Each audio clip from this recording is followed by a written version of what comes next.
পয়গম্বর মুসা নবী আল্লাহর কাছে কথা বলার জন্য যাচ্ছে, এমনি একজন ধনী লোকের সাথে সাক্ষাৎ। ধনী কয়, মুসা রে, ও মুসা, আমার এত ধন হিসাব রাখতে পারি না, আল্লাহরে জিগাইবানি কি করলে আমার ধন কমবে? মুসা নবী কয়, ঠিক আছে জিগাইবো। একজন বৃদ্ধার সাথে, একজন মহিলার সাথে দেখা। মহিলা কয়, মুসা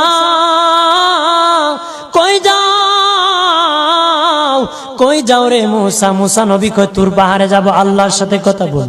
মুসা রে, আল্লাহরে জিগাইবানি, আমি গরিব মানুষ, আমি ভালো কিছু কিনতে পারি না, ছেলে মেয়েকে ভালো কিছু খাওয়াইতে পারি না, ভাঙ্গা গোর, এত গরিব, ভালো করে ঘর বানাইতে পারি না, আল্লাহরে জিগাইবানি কি করলে আমার উন্নতি হবে, ধনী হব, টাকা পয়সা হবে, আল্লাহরে জিগাইবানি। আল্লাহ মুসা নবী কয়, ঠিক আছে, আল্লাহরে জিগাইব, তুমি কেমনে ধনী হইবা?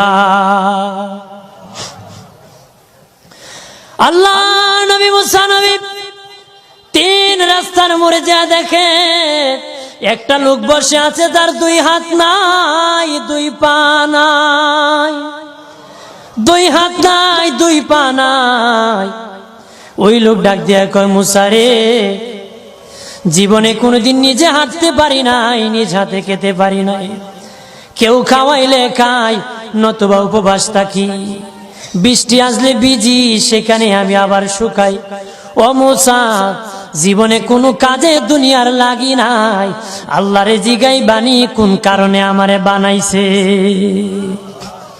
আল্লাহ কয়, জিগাই মনে। মুসা নবী কয়, আল্লাহরে তোর পাহাড়ে মুসা নবী, মুসা ছিল কালিমুল্লাহ, কথা বলার প্রেম ছিল, কথা বলতো, কথা বলার প্রেম ছিল। কথা বলতে বলতে শেষ দিকে আল্লাহ গো, আসার সময় তিনটা লোক আমার কাছে প্রশ্ন করেছে। একজন লোক হলো ধনী, কিভাবে তার ধন কমবে গো?